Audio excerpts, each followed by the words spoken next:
Next हमारे पास topic है, that is testing the equation. जो हमने पहले इक्वेशन पढ़ी कि कार्बन डाइऑक्साइड वाटर मिलके क्या बनाते हैं, ग्लूकोज, और साथ में क्या बनाते हैं, ऑक्सीजन। ठीक है, तो कार्बन डाइऑक्साइड भी चाहिए होती है हमें, क्लोरोफिल भी चाहिए होती है, कार्बन डाइऑक्साइड भी चाहिए होती है, और ऑक्सीजन भी प्रोड्यूस होता है। तो अब हमने इन सारी चीज़ों को टेस्ट करना है कि वैसे ऑक्सीजन प्रोड्यूस होती भी है कि नहीं प्रोड्यूस होती है, और कार्बन डाइऑक्साइड हमें चाहिए होती है या नहीं चाहिए होती, और इसके अलावा कि हमारे पास जो है क्लोरोफिल भी हमें चाहिए होती है या नहीं चाहिए होती। तो अब उस इक्वेशन को टेस्ट करने के लिए हम डिफरेंट एक्सपेरिमेंट करेंगे कि वेदर दे आर नीडेड और नॉट। ठीक है, वेदर ऑक्सीजन इज प्रोड्यूस और नॉट। ठीक है, and using the starch test, अब हमने स्टार्च टेस्ट को यूज़ करते हुए इन सब इक्वेशंस को फाइंड आउट कर लेना। ठीक है, कि सारी चीज़ें वेदर ये नीड है या नहीं। It is possible to show that carbon dioxide, light and chlorophyll are needed for photosynthesis and that oxygen is produce. ठीक है, कार्बन डाइऑक्साइड, लाइट और क्लोरोफिल हमें चाहिए होती है, और फोटोसिंथेसिस में ऑक्सीजन प्रोड्यूस होता है। ठीक है, तो हमने इस इक्वेशन को टेस्ट करना है by using the starch test. ठीक है,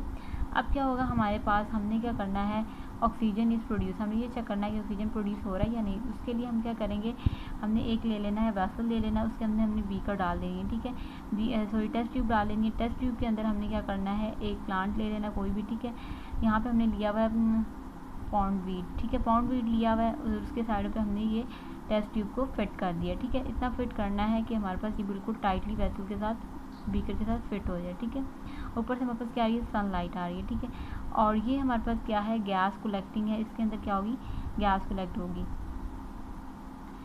अब क्या होगा हमारे पास, leave the apparatus shown alongside in a well lit place until the test tube is full of gas, then the gas using a glowing spring to see if it is oxygen। अब हमने इसको इतना नीचे रखना है कि यहाँ तक कि इसके अंदर गैस जो है वो फिल हो जाए। लाइट की प्रेजेंस में रखना है, फनल को फिटली बिल्कुल बीकर के साथ रखना है इतना कि, और इसके ऊपर एक ग्लास कलेक्टिंग जार लगा हुआ है, इसके अंदर क्या हो जाएगी, कलेक्ट हो जाएगी, हमारे पास गैस कलेक्ट हो जाएगी। ठीक है, फिर एट द एंड हमने ग्लोइंग स्पिन को यूज़ करते हुए देख लेना है कि बाद oxygen is present. Glowing splint हमारे पास क्या है, it is a type of a test और a procedure that is used to check the presence of a gases, for example oxygen. ठीक है, तो इससे हमें पता चल जाएगा बाकी ही ऑक्सीजन प्रेजेंट है हमारे पास, कि ऑक्सीजन प्रोड्यूस होता है फोटोसिंथेसिस में। ठीक है, the second one is that is carbon dioxide is needed. अब हमें ये चेक करना है whether we require carbon dioxide और नॉट फॉर द फोटोसिंथेसिस। तो ये हमें प्रूव हो जाएगा कि in real sense we need a carbon dioxide to a for photosynthesis process. इसमें हमने क्या करना है, हमने एक कोई भी प्लांट ले लेना है, उसकी लीफ को के इर्द गिर्द हमने क्या करना है, एक प्लास्टिक बैग ले लेना है। प्लास्टिक बैग के अंदर हमने क्या डालना है, लाइम स्टोन डाल देना है, लाइम को पुट करना है। वो लाइम के पास क्या कैपेसिटी होती है कि वो अब्जॉर्ब कर लेता है कार्बन डाइऑक्साइड को। ठीक है, अब क्या होगा कि जब वो कार्बन डाइऑक्साइड को अब्जॉर्ब कर लेगा, तो जब हम उसके ऊपर स्टार्च टेस्ट करेंगे तो इससे हमारे पास क्या होगा, स्टार्च शो नहीं होगी। ठीक है, तो इसका मतलब है कार्बन डाइऑक्साइड भी हमें चाहिए होती है, और वाकई कार्बन डाइऑक्साइड प्रेजेंट होती है लीव्स के अंदर, इसीलिए हमारे पास फोटोसिंथेसिस होता है। ठीक है, तो वो लाइम क्या हमने क्या करना है, वो एक प्लास्टिक बैग लेना है, उसके अंदर लाइम डालना है, और उसको क्या करना है, टाइटली फिट कर देना है किसी भी लीव के around.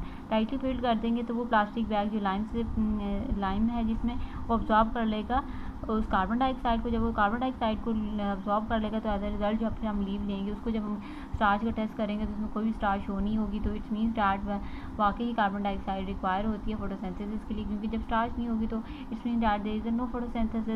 Okay, so carbon dioxide is needed, soda lime absorb carbon dioxide if some soda lime is put into a plastic bag and tied around a leaf, the leaf will get no carbon dioxide. After the day the starch test will show no starch is present in the leaf। ठीक है, तो अब इससे prove हो जाएगा कि carbon dioxide is needed for the process of photosynthesis. ठीक है, second third one is that is light is needed. अब कैसे प्रोसेस है, लाइट इज नीडेड, लाइट की भी हमें ज़रूरत होती है फोटोसिंथेसिस के प्रोसेस में। अब वो कैसे हम चेक करेंगे, a piece of a foil wrapped around a part of a leaf will deprive it of light. After a day the starch test will show that no starch is present in the part of a leaf covered with aluminium foil। हमने यहाँ पे leave ले लेना है। ठीक है, और leaf को हमने स्ट्रेच कर देना है बाय यूजिंग एलुमिनियम फाइल। ठीक है, कोई भी एलुमिनियम की शीट ले लेनी है, और उसको हमने पूरे लीफ को कवर नहीं करना, बल्कि उसका कुछ पार्ट छोड़ देना, और सेंटर से हमने उसको क्या कर दिया, कवर कर दिया। अब उस फॉइल को ने जहाँ जहाँ से कवर किया होगा वो जब हम कुछ दिनों के बाद उसको हटाएंगे तो हमें पता चल जाएगा कि वहाँ पे लाइट पास नहीं हुई और वो क्या हिस्सा रह गया, हमारे पास ग्रीन रह गया है। और बाकी जब उसको हम स्टार्च का टेस्ट करेंगे तो वहाँ पे हमारे पास स्टार्च की प्रेजेंस शो नहीं होगी, लेकिन जो ऐसा एरिया होगा जो कवर नहीं था वहाँ पे प्रेजेंस शो होगी किसकी, स्टार्च की। It's means that greenish area which are covered with aluminium 5 doesn't consist of starch, वहाँ पे स्टार्च प्रेजेंट नहीं है। लेकिन अगर बाकी एरिया काम करेंगे तो वहाँ पे स्टार्च प्रेजेंट होगी। इसका मतलब है लाइट भी हमें ज़रूरी होती है फोटोसिंथेसिस के प्रोसेस के लिए, और यहाँ पे लाइट फॉल नहीं हुई, इस वजह से यहाँ पे स्टार्च की प्रेजेंस नहीं शो हो रही। ठीक है, अब third one is that is the fourth one is that is chlorophyll is needed.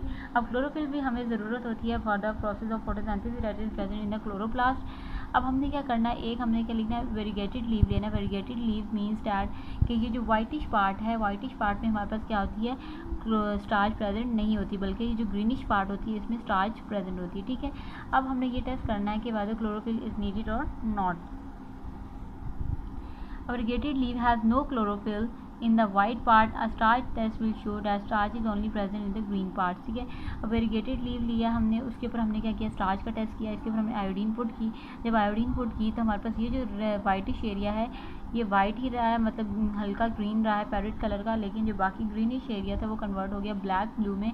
It's mean that इस एरिया में स्टार्च प्रेजेंट है और इस वाइट एरिया में वेरीगेटेड लीव के स्टार्च प्रेजेंट नहीं है। ठीक है, ये हमारे पास वेरीगेटेड लीव है जिसकी ये वाइटिश पार्ट होता है और साइड में ग्रीन होता है, तो इसके इस ग्रीनिश एरिया में स्टार्च प्रेजेंट है, वेयर एज इन सेंटर में यहाँ पे नहीं प्रेजेंट। तो ये हमने एक्सपेरिमेंट से भी करके देख लिया, क्योंकि जब हमारे पास जो भी चीज़ ब्लू और ब्लैक हो जाती है, जब उसके ऊपर आयोडीन डालें तो इसमें स्टार्च इज प्रेजेंट। तो हमने इस लीव के ऊपर पूरे के ऊपर डाला, लेकिन सिर्फ इसका बाकी हिस्सा जो है वो ब्लू ब्लैक हुआ, इसका मतलब बाकी हिस्से में स्टार्च प्रेजेंट है और सेंटर वाले में नहीं प्रेजेंट। तो ये हमारे पास क्या हो गया, एक्सपेरिमेंट से प्रूव हो गया कि ये सारी चीज़ें हमें चाहिए होती हैं for the process of photosynthesis. ठीक है,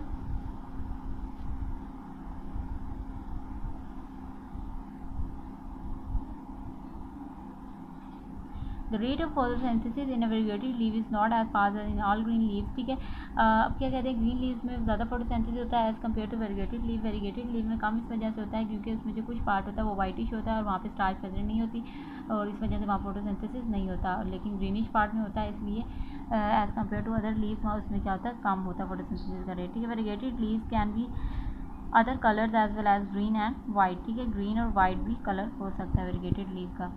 ठीक है, ओके, अल्लाह हाफिज़।